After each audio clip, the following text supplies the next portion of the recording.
کہا جاتا ہے کہ ایک عورت نے اپنے شوہر کی وفات کے بعد دوسری شادی کی۔ اس کا پہلا شوہر سے ایک 3 سالہ بیٹا تھا۔ جب اس عورت نے دوسری شادی کی تو وہ اپنے بیٹے کے ساتھ اپنے نئے شوہر کے گھر منتقل ہو گئی۔ نیا شوہر بہت امیر تھا، اس لیے اس نے اس بات پر کوئی اعتراض نہیں کیا کہ اس کا بیٹا بھی ان کے ساتھ رہے۔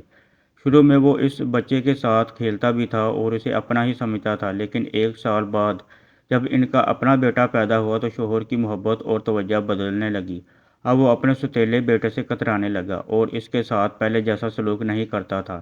اس کا سارا دھیان اب اپنے حقیقی بیٹے پر تھا۔ ایک دن جب وہ کام سے واپس آیا تو اپنے بیٹے کے لیے ایک نئی سائیکل لے کر آیا۔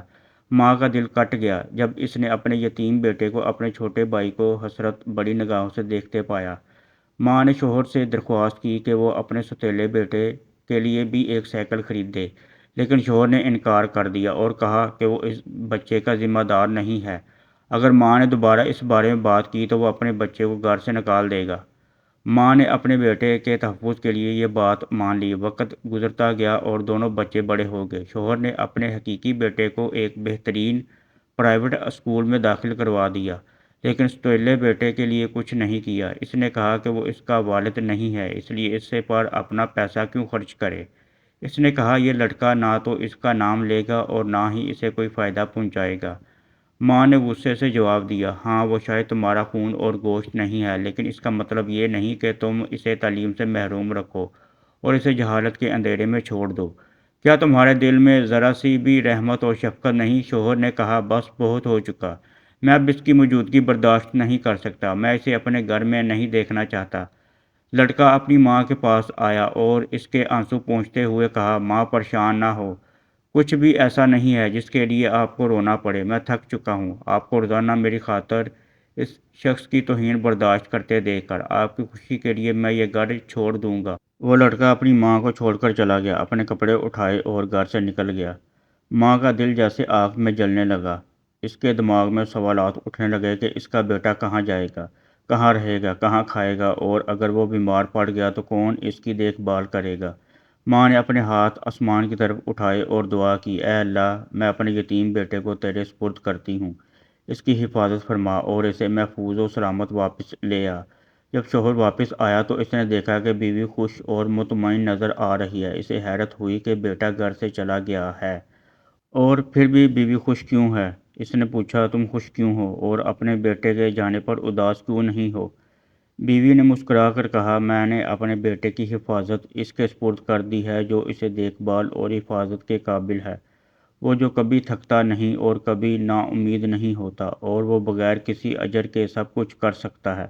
شوہر نے حیرت سے پوچھا، وہ کون ہے؟ بیوی نے کہا، اللہ عز و جل۔ شوہر نے طنزیہ ہنسی کے ساتھ کہا، دنیا باہر رحم نہیں کرتی اور کوئی بھی بھوکے پر ترس نہیں کھاتا، لگتا ہے تم نے اپنا دماغ کھو دیا ہے۔ وقت گزرتا گیا اور سالوں بعد ماں کا بیٹا ایک دن واپس آیا، اپنے ہاتھ میں ایک بچہ اور ساتھ ایک عورت کے ساتھ۔ اس نے اپنی ماں کو سلام کیا۔ ماں حیرت اور خوشی سے پوچھتی ہے، یہ عورت کون ہے اور یہ بچہ کس کا ہے؟ بیٹے نے جواب دیا، یہ میری بیوی ہے اور یہ میرا بیٹا ہے۔ اے ماں! ماں نے پوچھا، تم نے یہ سب کچھ کیسے حاصل کیا جب تمہارے پاس نہ پیسے تھے اور نہ ہی کوئی پناہ؟ بیٹے نے کہا، سچ بتاؤں تو میں خود نہیں جانتا کہ زندگی نے مجھے کہاں پہنچا دیا۔ میں بے یار و مددگار تھا اور نہیں جانتا تھا کہ کہاں جاؤں۔ پھر میں ایک چھوٹے سے گاؤں کی مسجد میں پہنچا اور وہاں رات گزاری۔ دن میں کام کی تلاش کرتا اور رات کو مسجد میں سوتا تھا۔ امام مسجد کو اپنی کہانی سنائی اور ان سے مسجد میں سونے کی اجازت مانگی۔ انہوں نے اجازت دے دی اور ہر روز مجھے کھانا دیتے تھے۔ میں شام کو مسجد صاف کرتا تھا اور امام نے مجھے قرآن حفظ کروایا، دین کی تعلیم دی۔ میں روزانہ مسجد کی لائبریری میں پڑھتا رہتا تھا۔ ایک دن امام بیمار پڑ گئے تو میں نے لوگوں کو نماز پڑھائی اور اسی دن سے میں لوگوں کا امام بن گیا۔ لوگ مجھے پسند کرنے لگے اور مجھ سے محبت کرنے لگے۔ انہوں نے میرے لیے ایک یتیم لڑکی سے شادی کا انتظام کیا جس کے پاس صرف اس کی دادی تھی۔ میں نے شادی کی اور کچھ ہی عرصے بعد اس کی دادی کا انتقال ہو گیا۔ بیوی کو اس کی دادی کی وراثت سے زمین کا ایک ٹکڑا ملا جسے میں نے کاشت کیا اور حالات بہتر ہو گئے، الحمدللہ۔ اب اللہ کے فضل سے میرے پاس بہت سی زرعی زمینیں ہیں اور اللہ نے مجھے اپنے فضل سے نوازا ہے۔ مجھے ہمیشہ لگتا ہے کہ آپ کی دعائیں میرے ساتھ ہیں اور اللہ نے آپ کی وجہ سے میری مدد کی۔